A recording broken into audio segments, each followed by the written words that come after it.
वक्फ मुद्दे पर जो चर्चा का विषय बना हुआ है उस पर सुप्रीम कोर्ट में आज सुनवाई हुई और दोनों ही पक्षों की तरफ से यानी केंद्र सरकार के वकील भी मौजूद थे और यहाँ पर विपक्ष के तमाम वकील मौजूद थे क्योंकि 70 से ज्यादा याचिकाओं पर एक साथ सुनवाई की जा रही थी। सभी याचिकाओं को यहाँ पर मर्ज कर दिया गया है। ऐसे में कोई राहत की खबर तो यहाँ पर मुस्लिम समुदाय के लिए नहीं आई है, लेकिन यहाँ पर एक उम्मीद जरूर जागी है क्योंकि विस्तार से यहाँ पर चर्चा हुई और तमाम जो दलीलें हैं वो यहाँ पर मुस्लिम पक्ष के वकीलों ने यहाँ पर जो है सीजीआई के आगे अपनी रखी और कपिल सिब्बल ने बड़े अच्छे ही तरीके से यहाँ पर विस्तार से बताया कि आखिर किस तरह से यहाँ पर मुस्लिमों के धर्म में हस्तक्षेप करने का प्रयास किया गया है और कैसे उनकी समानता के अधिकार का, उनके मौलिक अधिकार का, उनके स्वतंत्रता के अधिकार का जो हनन है वो यहाँ पर केंद्र सरकार ने किया है। तो आज जो सुप्रीम कोर्ट के अंदर हुआ उन सब तमाम बातों पर हम विस्तार से चर्चा करेंगे। मेरे साथ मेरे सहयोगी राहुल जी मौजूद हैं जिस पर हम बारीकी से चर्चा करने वाले हैं कि आखिर सुप्रीम कोर्ट में क्या हुआ, क्या नतीजे आएंगे, कब तक इस पर फैसला हो सकता है और अगर सुप्रीम कोर्ट के फैसले से क्या यहाँ पर मोदी शाह की मुश्किलें बढ़ेंगी या फिर वो क्या फैसला देगा, सब तमाम सवालों पर हम चर्चा करने वाले हैं। मेरे साथ मेरे सहयोगी मौजूद है। राहुल जी, इस प्रोग्राम में आपका बहुत बहुत स्वागत है। जी, शुक्रिया। मेरा पहला ही सवाल आपसे रहेगा क्योंकि आज एक अहम फैसले पर सुप्रीम कोर्ट के अंदर सुनवाई हुई और बड़ा जोरदार सुनवाई हुई। हंगामा उससे पहले काफी देखने को मिला। सुबह से ही हलचल इस केस को लेकर बढ़ गई थी क्योंकि जब से 2 अप्रैल को लोकसभा में वक्फ बिल आया था, 3 अप्रैल को राज्यसभा में पास हुआ, 5 अप्रैल को राष्ट्रपति की मोहर लग गई और 8 अप्रैल से लागू भी हो गया और आज 16 अप्रैल को इसकी सुनवाई भी सुप्रीम कोर्ट में हो गई। वहां पर मुसलमानों को, मुस्लिम पक्ष को ये बड़ी उम्मीद थी कि सुप्रीम कोर्ट इस बिल को रद्द कर देगा, लेकिन रद्द करने जैसी कोई भी खबर यहाँ पर नहीं आई क्योंकि ये सबको पता है कि जो विधायिका कोई कानून बनाती है तो सुप्रीम कोर्ट उसमें दखल अंदाजी से थोड़ा बचता है।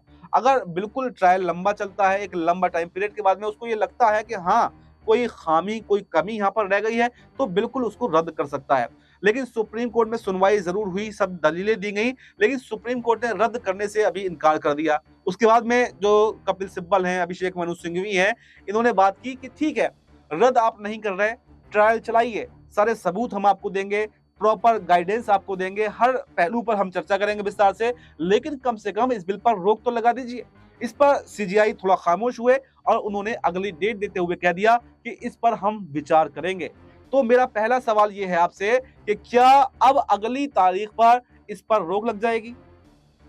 जी बिल्कुल। देखिए अब्बास भाई, जिस तरीके से पूरे देश भर में वक्फ बिल को लेकर प्रदर्शन जारी है और जिस तरीके से देखा जा रहा है कि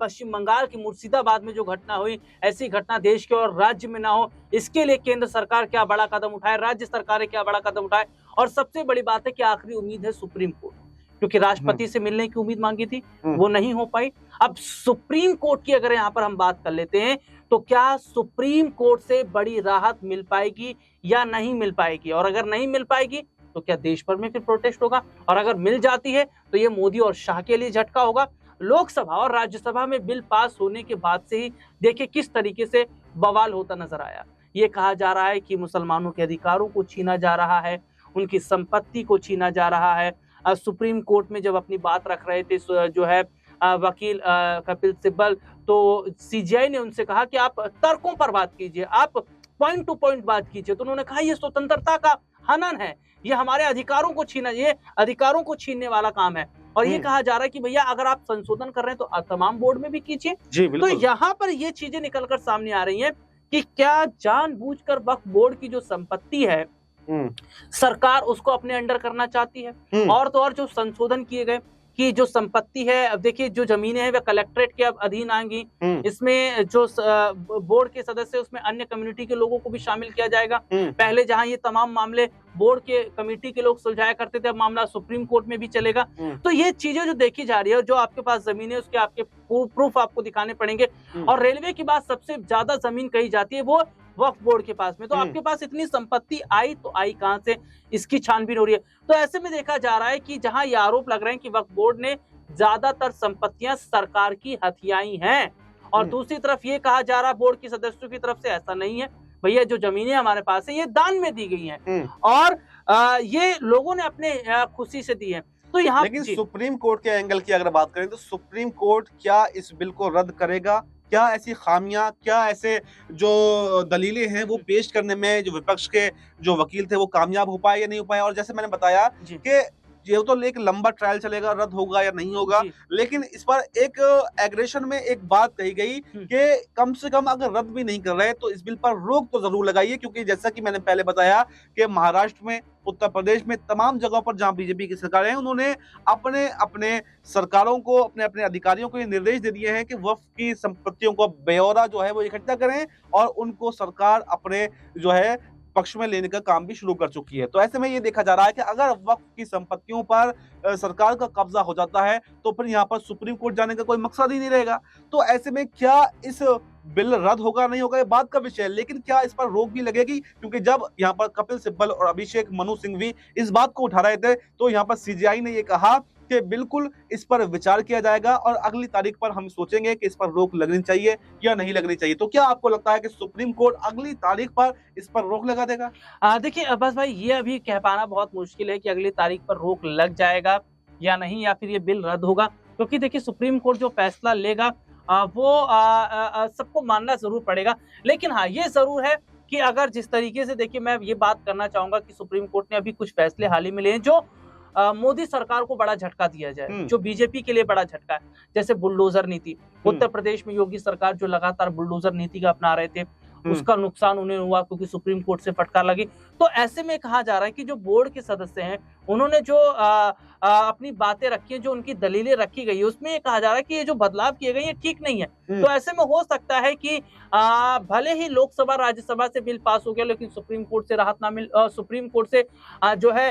वो रद्द हो जाए, सुप्रीम कोर्ट बड़ा फैसला ले। और इसमें एक बड़ी खबर मैं अपने दर्शकों को ये बताऊंगी, जल्दी जो सीजीआई खन्ना है वे उनकी जगह दूसरे अब नए सीजीआई जो है वो आने वाले हैं। तो ऐसे में देखा जा रहा है ये एक बहुत बड़ी बात अब्बास भाई हो जाती है, क्योंकि उन्हें अपने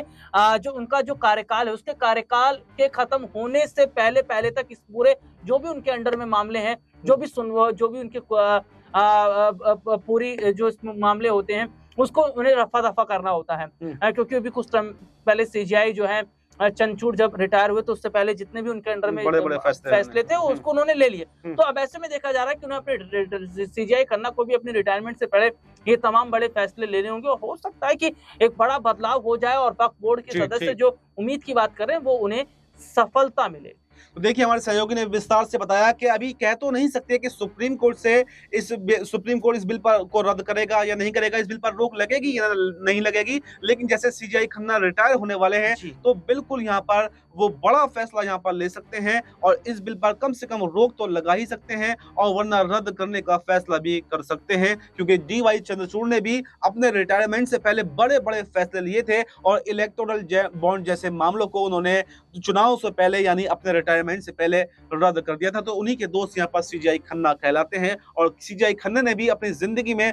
बड़े बड़े फैसले लिए हैं। तो ये उनकी अग्नि परीक्षा है कि क्या वक्फ मुद्दा वो रद्द करेंगे, वक्फ बिल को रद्द करेंगे या फिर नहीं। फिलहाल इस प्रोग्राम में इतना ही। इस पर आपको क्या कुछ कहना है अपनी राय कमेंट बॉक्स में जरूर दें और हमें दीजिए